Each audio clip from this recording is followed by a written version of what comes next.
நேரம் 6 மணி. இலங்கை ஒலிபரப்பு கூட்டுத்தாபனம் செய்திகள். செய்தி ஆசிரியர் ஸ்ரீ நாகவாணி ராஜா. வாசிப்பவர் ஆர் சந்திரமோகன். ஈரான் இலங்கை இருதரப்பு உறவுகள் பல துறைகளில் பலப்படுத்தப்படும் என தெரிவிப்பு. இறக்குமதி செய்யப்படும் பால்மாவின் விலை குறைகிறது.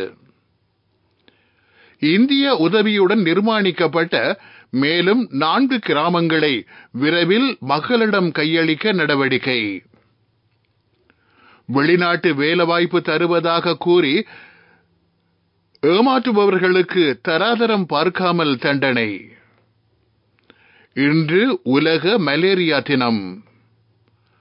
தொழிற்சாலையை ஆரம்பிப்பதில் தொழில் முனைவோர் எதிர்கொள்ளும் காணி பிரச்சினைகளை தீர்க்க துரித நடவடிக்கை.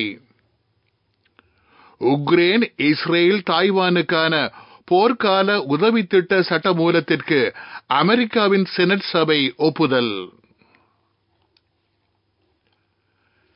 இலங்கைக்கும் ஈரானுக்கும் இடையிலான பொதுவான விடயங்களை பலப்படுத்த வேண்டும் என்று ஜனாதிபதி ரணில் விக்ரமசிங்க தெரிவித்துள்ளார். உமா ஓயா பல்நோக்கு அபிவிருத்தி வேலை திட்டத்தினூடாக இலங்கையின் வறட்சியான பிரதேசங்களில் வாழும் மக்களுக்கு நீர் வழங்க முடியும். இதன் மூலம் மக்களுக்கு எதிர்காலம் பற்றி நம்பிக்கை ஏற்பட்டுள்ளதாகவும் ஜனாதிபதி குறிப்பிட்டார். உமா ஓயா பல்நோக்கு அபிவிருத்தி செயற்திட்டத்தை சாத்தியமாக்குவதற்கு ஈரான் வழங்கிய ஒத்துழைப்பிற்கு அவர் நன்றி தெரிவித்தார். ஈரானின் உதவியின்றி இலங்கையினால் உமா ஓயாவிலிருந்து கிரிந்தி ஓயாவிற்கு நீரை கொண்டு செல்ல முடியாது என்றும் அவர் குறிப்பிட்டார். உமா ஓயா பல்நோக்கு அபிவிருத்தி திட்டத்தின் திறப்பு விழாவின் போதே ஜனாதிபதி இந்த விடயங்களை தெரிவித்தார். உமா ஓயா பல்நோக்கு அபிவிருத்தி செயற்திட்டம் இலங்கை மற்றும் ஈரானுக்கு இடையிலான நட்புறவுக்கு அப்பால் ஆசிய பிராந்தியத்தில் ஒத்துழைப்பு, புரிந்துணர்வு, ஒருமைப்பாடு என்பனவற்றை பறைசாற்றுவதாக ஈரான் ஜனாதிபதி கலாநிதி இப்ராஹிம் ரைசி தெரிவித்தார். இலங்கையுடன் எதிர்காலத்தில் கூட்டாண்மையினை மேம்படுத்துவதற்கு ஈரான் தயார் என்றும் அவர் கூறினார். இதேவேளை ஈரான் ஜனாதிபதியை கௌரவிக்கும் உத்தியோகபூர்வ நிகழ்வு ஜனாதிபதி செயலகத்தில் நடைபெற்றது. இன்று முதல் அமுலுக்கு வரும் வகையில் இறக்குமதி செய்யப்படும் பால்மாவின் விலை குறைக்கப்படும் என பால்மா இறக்குமதியாளர்கள் சங்கம் தெரிவித்துள்ளது. இதன்படி இறக்குமதி செய்யப்படும் 1 கிலோ பால்மாவின் விலை 250 முதல் 300 ரூபாய் வரை குறைக்கப்படும் என அந்த சங்கம் தெரிவித்துள்ளது. அத்துடன் இறக்குமதி செய்யப்படும் 400 கிராம் பால்மாவின் விலை 100 முதல் 130 ரூபாவினால் குறைக்கப்படும் எனவும் தெரிவிக்கப்பட்டுள்ளது. இந்திய உதவியின் கீழ் நிர்மாணிக்கப்பட்ட மேலும் 4 கிராமங்கள் விரைவில் மக்களிடம் கையளிக்கப்படும் என நகர அபிவிருத்தி மற்றும் வீடமைப்பு அமைச்சர் பிரசன்னா ரணதுங்க தெரிவித்துள்ளார். கொழும்பு, ரத்னபுரி, திருகோணமலை மற்றும் மொனராகல ஆகிய மாவட்டங்களில் நிர்மாணிக்கப்பட்ட கிராமங்களே இவ்வாறு திறந்து வைக்கப்பட உள்ளன. நாடளாவிய ரீதியில் இந்திய அரசாங்கத்தின் உதவியுடன் முன்னெடுக்கப்பட்டு வரும் 101 கிராமங்களில் 7 கிராமங்களில் வீடுகளை நிர்மாணிக்கும் பணிகள் நிறைவு பெற்றுள்ளன. மட்டக்களப்பு, யாழ்ப்பாணம், கம்பகா, கண்டி, வவுனியா, பதுளை மற்றும் அனுராதபுரம் ஆகிய மாவட்டங்களில் நிர்மாணிக்கப்பட்ட கிராமங்கள் மக்களிடம் ஏற்கனவே கையளிக்கப்பட்டுள்ளன. மேலும் 90 கிராமங்களில் 1666 வீடுகளை நிர்மாணிக்கும் பணி துரிதப்படுத்தப்படும். இந்த வேலை திட்டத்தின் கீழ் இதுவரை 732 வீடுகள் நிர்மாணிக்கப்பட்டுள்ளமையும் குறிப்பிடத்தக்கது. நீங்கள் கேட்டுக்கொண்டிருப்பது இலங்கை ஒலிபரப்பு கூட்டுத்தாபனத்தின் செய்திகள்.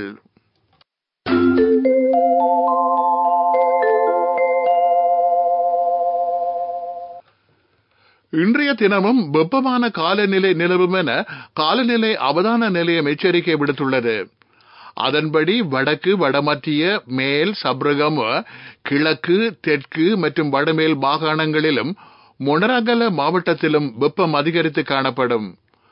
அதிகரித்த வெப்பம் மனித உடலுக்கு ஒவ்வாத மட்டத்தில் இருக்கும் என தெரிவிக்கப்பட்டுள்ளது. வெப்பமான காலநிலையில் மேற்கொள்ளப்படும் நடவடிக்கைகளை இயலுமானவரை குறைத்துக் கொள்ளுமாறு திணைக்களம் அறிவுறுத்தியுள்ளது. போதுமான அளவு நீரை அருந்துமாறும் நிழலான இடங்களில் இருக்குமாறும் கேட்டுக் கொள்ளப்பட்டுள்ளது. வீடுகளில் உள்ள முதியவர்கள் மற்றும் நோயாளிகள் தொடர்பில் அதிக கவனம் செலுத்துமாறும் காலநிலை அவதான நிலையம் குறிப்பிட்டுள்ளது. வெளிநாட்டு வேலைவாய்ப்பு வழங்குவதாக தெரிவித்து சட்டவிரோதமாக நிதி மோசடியில் ஈடுபடும் நபர்கள் தராதரம் பாராமல் கைது செய்யப்பட்டு அவர்களுக்கு எதிராக சட்ட நடவடிக்கை மேற்கொள்ளப்படும் என்று அமைச்சர் மனுஷன் நாணயக்கார தெரிவித்துள்ளார். இது தொடர்பில் உரிய நடவடிக்கை மேற்கொள்ளுமாறு வெளிநாட்டு வேலைவாய்ப்பு பணியகத்திற்கு அவர் அறிவுறுத்தல் விடுத்துள்ளார்.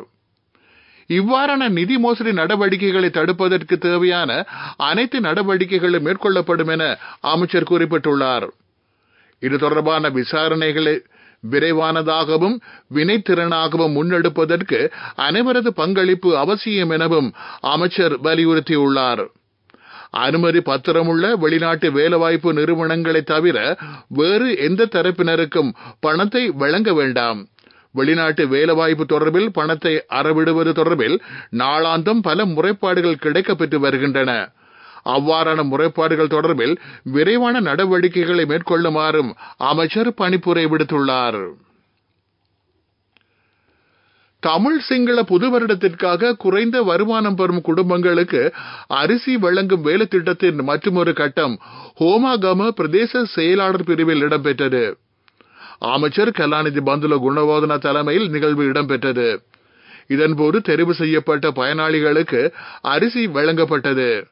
பொருளாதார நெருக்கடி எதிர்கொள்பவர்களின் வாழ்வாதாரத்தை மேம்படுத்துவதற்காக அரசாங்கம் இந்த நடவடிக்கையை மேற்கொண்டிருப்பதாக அமைச்சர் பந்துல குணவர்தன குறிப்பிட்டார். உலக மலேரியா தினம் இன்றாகும். அனோஃபிலிஸ் என்ற நுளம்பினால் இந்த நோய் பரவுகிறது. மலேரியா குடம்பிகள் அதிக அளவில் நீர்நிலைகளில் பெருக்கமடைகின்றன. கிணறுகள் மற்றும் குளங்கள் போன்ற நீர்நிலைகளில் அவை முட்டையிடுகின்றன. 101 நாடுகளில் மலேரியா நோய் தாக்கம் காணப்படுகின்றன. ஆப்பிரிக்கா கண்டத்தில் இந்த நோய் தொற்று அதிகமாக காணப்படுகிறது. இலங்கையில் இந்த நோய் தொற்றை முழுமையாக இல்லாதொழிக்கும் நோக்கில் தேசிய மலேரியா ஒழிப்பு வேலை திட்டம் ஆரம்பிக்கப்பட்டுள்ளது. இந்த வருடத்தின் இதுவரையான காலப்பகுதியில் மலேரியா தொற்றுக்குள்ளான 9 பேர் இனம் காணப்பட்டுள்ளார்கள். ஆப்பிரிக்கா நாடுகளில் இருந்து வருபவர்களிடையே அதிக நோய் தொற்றாளர்கள் பதிவாவதாக மலேரியா ஒழிப்பு பிரிவு தெரிவித்துள்ளது. இலங்கையில் இறுதியாக 2012ஆம் ஆண்டு மலேரியா தொற்றாளர் அடையாளம் காணப்பட்டார். எனினும் 2023ஆம் ஆண்டு 62 மலேரியா தொற்றாளர்கள் இனங்காணப்பட்டமையும் குறிப்பிடத்தக்கது. தொழிற்சாலைகளை ஆரம்பிப்பதில் தொழில் முனைவோர் எதிர்கொள்ளும் பிரச்சினைக்கு விரைவில் தீர்வு பெற்றுக் கொடுக்கப்படும் என தொழில் அமைச்சின் செயலாளர் சாந்த வீரசிங்க தெரிவித்துள்ளார். இது தொடர்பில் காணி அமைச்சு மற்றும் காணி ஆணைக்குழுவுடன் பேச்சுவார்த்தை நடத்த எதிர்பார்க்கப்படுகிறது. இதற்கு காணி அமைச்சுடன் இணைந்து தொழில் அமைச்சின் ஊடாக அமைச்சரவை பத்திரம் ஒன்று விரைவில் சமர்ப்பிக்கப்பட உள்ளதாகவும் அவர் தெரிவித்தார். அரசாங்க தகவல் திணைக்களத்தில் நேற்று நடைபெற்ற செய்தியாளர் சந்திப்பில் தொழில் அமைச்சின் செயலாளர் இதனை குறிப்பிட்டார். பிரதான செய்தி வழங்குவோர் ஒவ்வொரு வீட்டிலும் இருக்க வேண்டிய வீட்டு வைத்தியர் சித்தாலேப.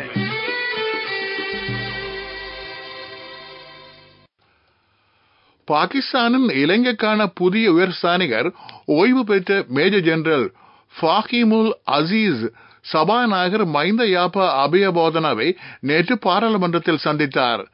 இந்த சந்திப்பில் பாராளுமன்ற செயலாளர் நாயகம் குஷானி ரோஹன தீர மற்றும் பாகிஸ்தானின் பிரதி உயர்ஸ்தானிகர் வாஜித் ஹசன் ஹஷ்மி ஆகியோரும் கலந்து கொண்டனர். பரஸ்பர நலன்கள் தொடர்பில் கவனம் செலுத்தி அவர்களுக்கு இடையில் இடம்பெற்ற சிநேகபூர்வ கலந்துரையாடலில் இரு நாடுகளுக்கும் இடையில் நிலவி வரும் உறுதியான நட்புறவை மேலும் வலுப்படுத்துவது தொடர்பில் கவனம் செலுத்தப்பட்டது. அத்துடன் இலங்கை மற்றும் பாகிஸ்தானுக்கு இடையில் சமய ரீதியான சுற்றுலாத்துறையை அபிவிருத்தி செய்வதற்கு எதிர்பார்ப்பதாகவும் குறிப்பிட்டார்.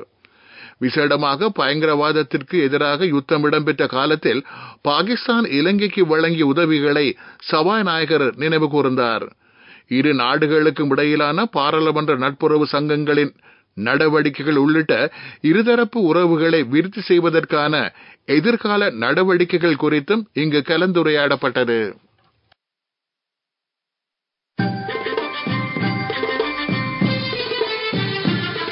பிரதான செய்தி வழங்கியோர் ஒவ்வொரு வீட்டிலும் இருக்க வேண்டிய வீட்டு வைத்தியர் சித்தாலேபன். உங்கள் கவனத்திற்கு அனுராதபுரத்தின் சில பிரதேசங்களில் இன்று நீர் விநியோகம் தடைப்படும் என்று நீர் வழங்கல் வடிகால் அமைப்பு சபை அறிவித்துள்ளது. இன்று இரவு 9 மணியிலிருந்து நாளை மாலை 6 மணி வரை நீர் விநியோகம் தடைப்படும்.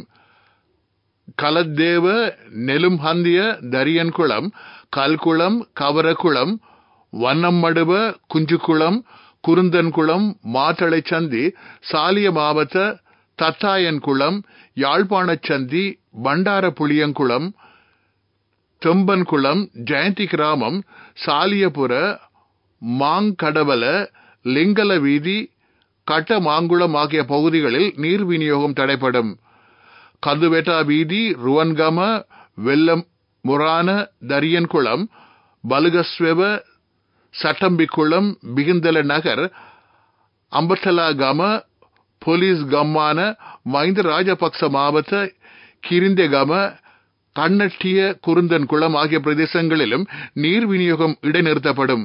அனுராதபுரம் நுவரவெப நீர் சுத்திகரிப்பு நிலையத்தில் மேற்கொள்ளப்படும் அத்தியாவசிய திருத்த பணி காரணமாக நீர் விநியோகம் இடைநிறுத்தப்படுவதாக நீர் வழங்கல் வடிகால் அமைப்பு சபை தெரிவித்துள்ளது. உலகச் செய்திகள்.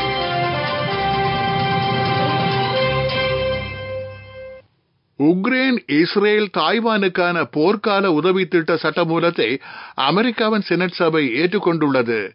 இந்நிலையில் அதனை சட்டமாக அங்கீகரிப்பதற்கு ஜனாதிபதி ஜோ பைடன் கைச்சாத்திட உள்ளார்.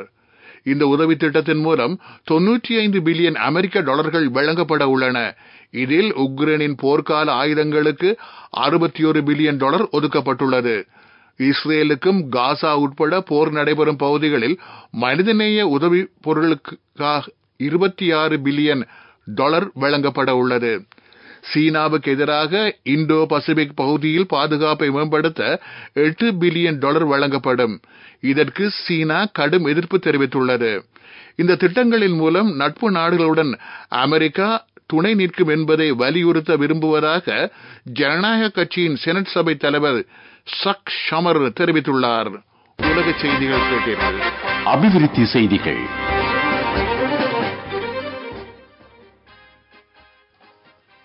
ஐடிசி ரத்னதீப ஹோட்டல் இன்று திறந்து வைக்கப்பட உள்ளது.